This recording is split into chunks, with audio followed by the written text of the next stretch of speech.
Erkin Sabir'ning Bovay ve Jangal namlı hikayesini anlatışını davamlaştırırız. Bütkül Jangal tibizsiz idi.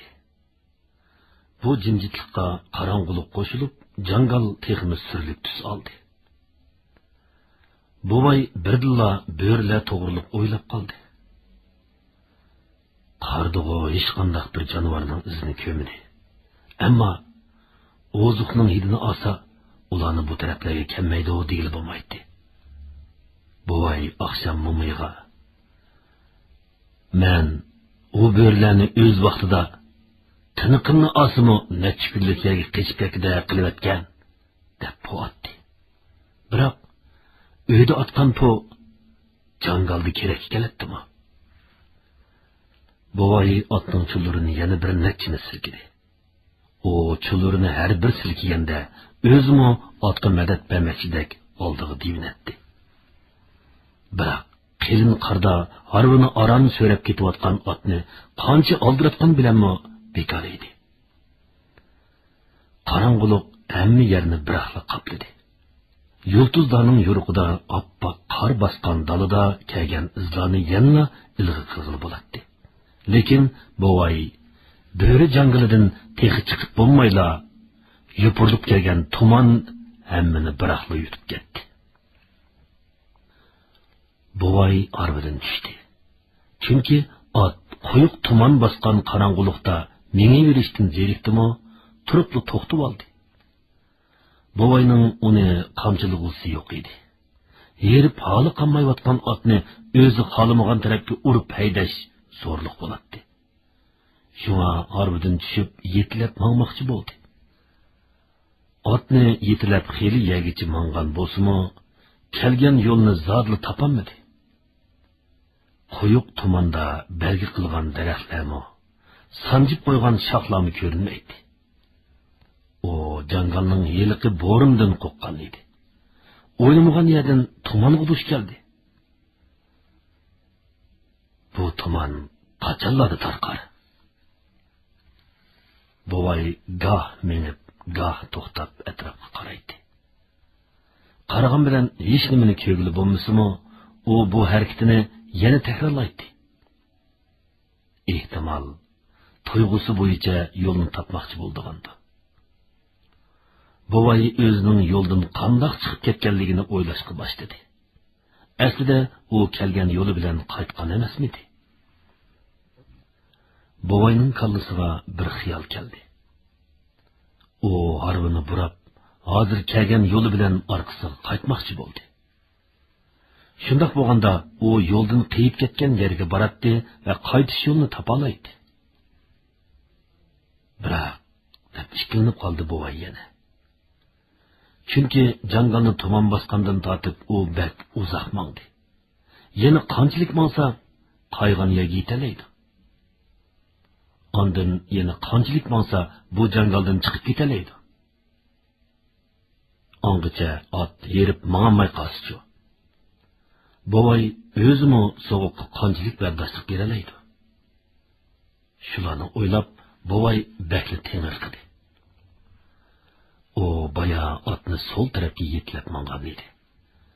Ammo o'yda kunduzi jangalga kelgan yo'lga emas, jangalning bosh tarafiga ketayotgandek his qilishga boshladi. Hech bo'lmaganda tuman tarqab yulduzlarni ko'gli bo'lsa-da, u chog'da saman yo'li yoki qutb yulduziga qarab o'zining janubga yoki shimolga qarab ketayotganligini bilib olgan bo'ladi. Biroq hozir quyuq tumanda osmondagi yulduzlar turmoq, necha qadam neridagi daraxtlarni ko'gli bo'lmayotdi. Bovay ardi. O harvoga chiqib, otni yana o'zining minishiga qo'yib bermoqchi bo'ldi. Biroq bunday qilgan bilan ot yanala ot. O bayqidek to'xtab yurishi yoki egisi chulurini bir yoqqa tatmag'icha o'zi bilgan yoqqa ketaverishi mumkin. Mubada u Bovayni jangalning texmi ichkarisiga ep kirib ketsa, qanday qilg'iliq? Bovay yana xiyolga cho'kdi. Xiyol bilan o'zining harg'inligini qo'g'lamoqchi bo'ldi. O burunmi shundoq tumanda qolgan. Lekin o chaqlarda tuman bunda quyuq emas edi. Hem birdendila o'tib ketadi. Bugun balkim tabiat boydan o'ch elivasi kerak. Lekin uning nima gunohiga o'ch oladi? Boy o'z gunohlari ustida o'ylanib qoldi. O jangal o'zi shallayotgan daraxtlarni o'tin qilishga to'shidi. Biroq keyin hamma mahalliy kentlarning odamlari yamrab, jangalning daraxtlarini shallishiga qarab turmaydi kesishdi. Texi tabiat bilan kurash qilish deb mahallaga yaqin tarafdagi daraxt va chatqallarni yiltizdan quritib bo'zya etishdi. Biroq oshqan bo'zyalari nimaga kerak keldi? Hammasi qum besib ketdi. Qum yana neridagi ekinzorlarga yamridi. Tabiat bilan bo'lgan kurashda oxir tabiat yengib chiqdi. O odamlardan o'ch olgan edi. Yovvoyi hayvonlarni, qushlarni ovlashmi baloyi ofat keltirdi. Qani, andihiliqi tugila. Qani tulka, yovu to'shqanlar, qushlar. Ularning o'rniga qurut qo'ng'izlar, chekatkilar, choshqanlar ko'payib, ekinzorlarga, bog'larga hujum qildi. Buvaymi bu jangaldan to'shqan o'lgan emasmidi? O endi shuni his qildiki, aslida jangalning hech nimasiga tegmaslik kerak ekan. Hozir bu jangal buvayning ashu gunohi uchun buvayni qurbon qilmoqchi. Unda qilma, dedi u xuddi jangal uning gapini uqdigandek. Men yomon niyat bilan kelmadim. Ashu bechora mo'minga ko'nglik etbiray degan gunohim bor shu. O ashu jafoliq yillarda egri oyoq yuribmi kech kunduzlab etizdan kelmay ishlagan. O chaqlarda uning ko'nglik etbirish degan nadik gap edi. Yosh, guldak chaqlari uchi tuzibrak egin ko'may o'tdi. O bir ojiz banda. Qiyirgan chig'ida bo'lsa-mu ko'ngli ko'tarilsin. Shuningga ozroq o'tiningni oldim. Shuningga o'ch olaman desang, manga go mayli, mo'mayga uval qilsan. Buvay oxir bo'lanmadi. O jangalning g'azabiga tang kegili bo'lmaydiganligini tushundi va noiloj orbiga chiqdi. Ot nega ip basa mayli degan o'yga kelgan edi. Qor g'ajildaydi. Yiroqlardan aks sado keladi. Tuman bilan so'g'uq o'z kuchini ko'rsatmoqda edi. Buvay baya ko'gan daraxtlarni xiyol qilib qoldi. Avval ko'gan daraxtini u kunduzi ko'z ko'nglida belgi qilgan daraxtga o'xshatgan edi. Ammo keyin uchirgan daraxtlarning hammasi xuddi bir-birini do'rab o'sgandek o'xshib ketdi. Qish kechalarida yoki quyuq tumanda bu daraxtlar tusini o'zgartib bir xil shaklga kelolmagandi. Buvayni texmi gangratqani yerdagi izlar edi. O bu izlarni bir turib o'zining iziga, bir turib boshqa bir maxluqning iziga o'xshatdi. Boshqa maxluq degandimi, bu jangalda bo'rdan bo'lak yana nima bor? Arboga chiqib uzoq mo'mayla buvayni yana uyqu bosqili turdi. Soğuk kechidagi uyqu haqiqiy uyqu bo'lmay, balki ajalning bishorati edi. Buvay beshini silkib uyquni qochirmoqchi bo'ldi, ammo foydasi bo'lmadi. Eg'ir charchashga qo'shilib kelgan uyqu uni bek qattiq chirmagan edi. O yana harbidan tushishga majbur bo'ldi. Pastga inishib yana hilqidek izdoni ko'rdi. O otni to'xtatib bir oz aram oldirdi. O'zining mang'udek raviti qolmagan edi. Gerçi ot bek osti mengvasimi, harbidan tushgandan keyin otga yetishib maganmidi? Putlari faqatla o'ziga bo'ysunmaydi. Buvay sal tinmagandan keyin zo'ng'ib o'ltirib, yilqi izlarga sep soldi va hayron qoldi. O izlar rastla o'zining izlari edi. O izlar uning eng dastlabda 50-60 qadamcha doirani aylanib kelgan chog'dagi izlari bo'lib, o shuncha yiroq yerlarni aylanib kelib, yana mush yerga kelib qolganligini bildi. Yer big'irlab uchayotgan tomonda u hatto o'zining izini taniyolmay qolgan edi.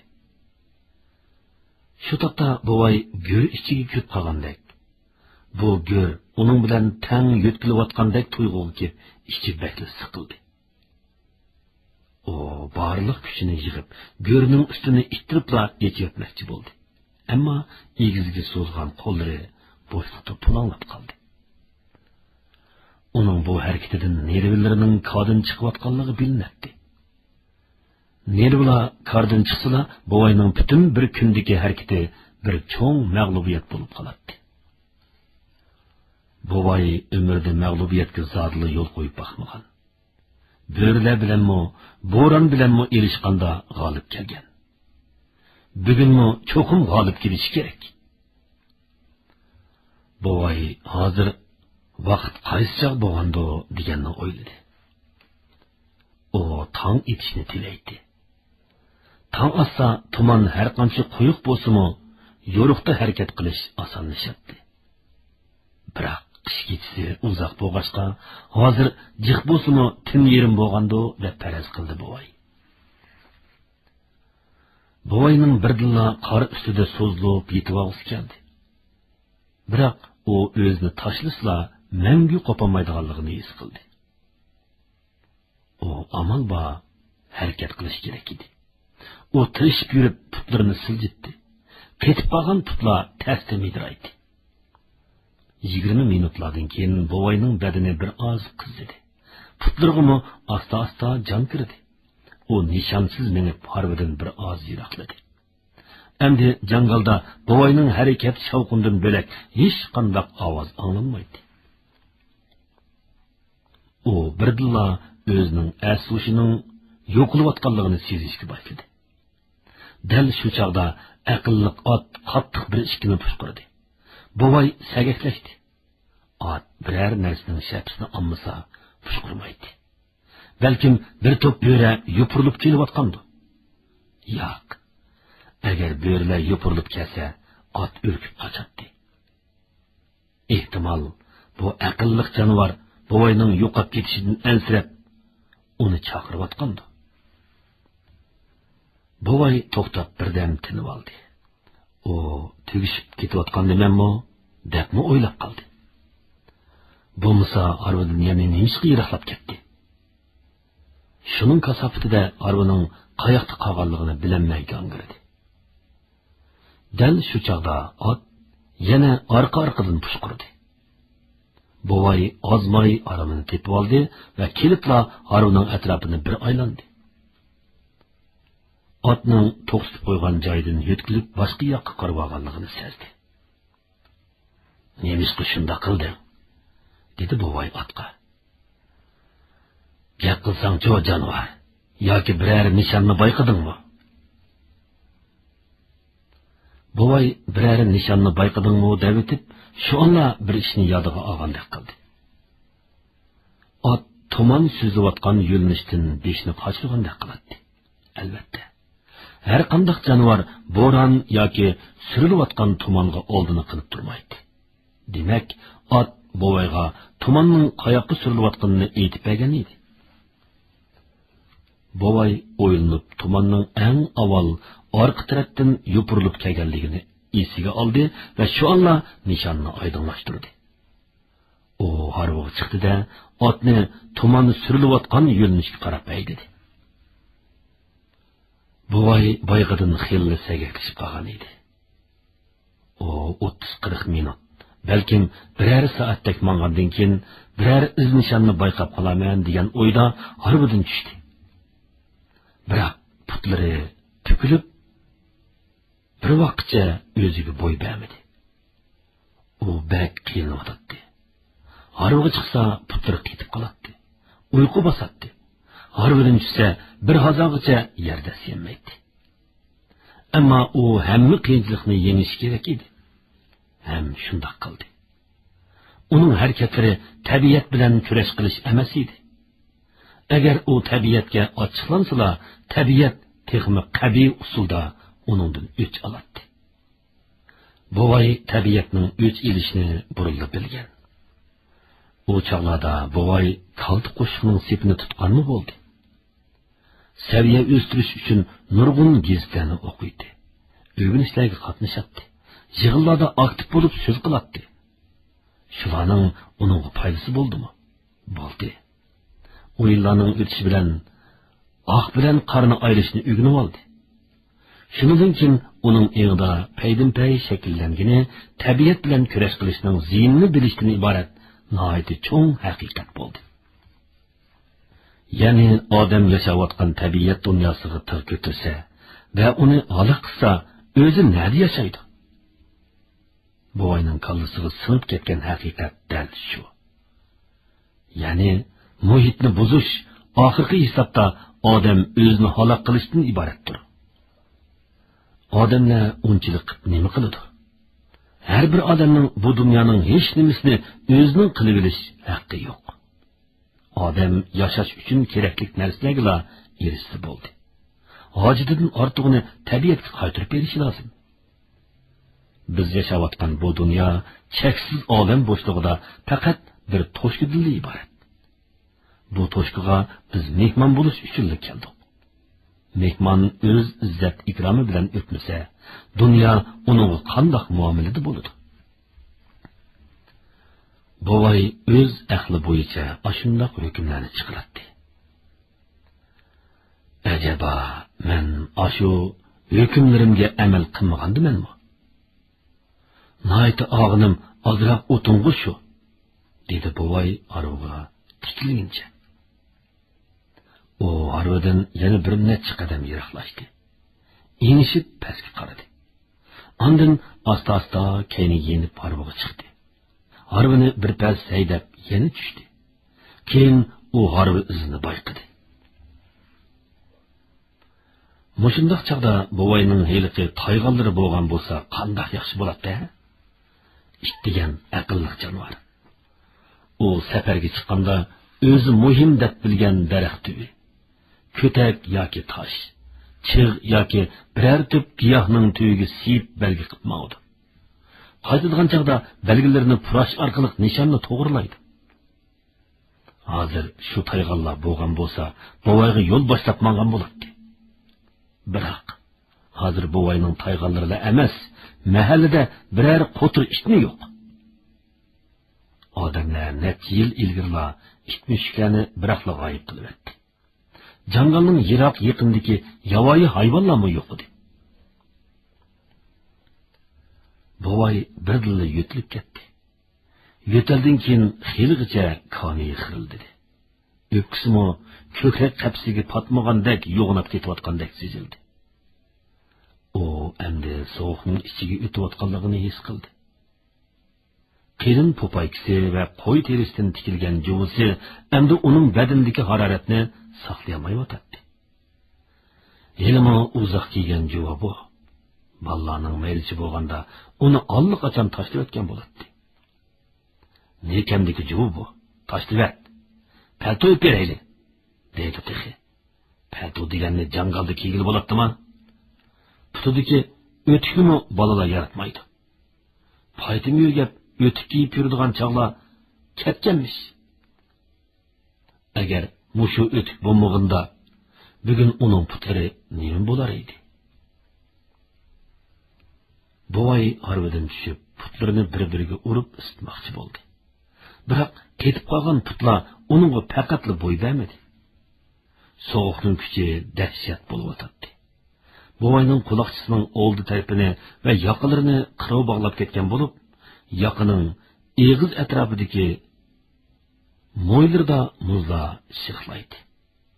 Buvay soqol burutini muz qoplayotganligini his qildi. "Istikmon jonivor", dedi buvay yo'tilni tast to'xtatib xirildigan ovozda. "Bundoq ostimansang, men hililar muzga aylanib qolaman. Uyga ketib qolgan jasadimni ip bolsang, mo'may bardoshlik berolmaydi." Buvay mo'mini esiga ilish bilan yana bir oz jonlandi. uning badaniga illiq hayajon tarqagan edi. U har yili hitta Momayga yangi ko'ylak itirman deydi. Momay balalar kichik chog'larda qishdimi, yozdimi shu ikki ko'ylaklarni kiyib o'tdi. Yamoq ustiga yamoq selinib kiyguchiligi qolmagandilar, ondan yangi ko'ylak kiydiribdi. O chog'larda raq tepilsa setib oldigan pul yo'q. Texi yamoq chiqildiganga o'xshash rangdagi purish topmoq mutasidi. Şuna yırtılgan kiyimlerini qora bo'lamdi, ko'k bo'lamdi yoki qizil bo'lamdi, tepilg'inda yama verdigan gap edi. Bir qitim Momay etikining cho'q kuydirib o'tgan yeriga qora chipar qutdan yamoq silib olgan edi.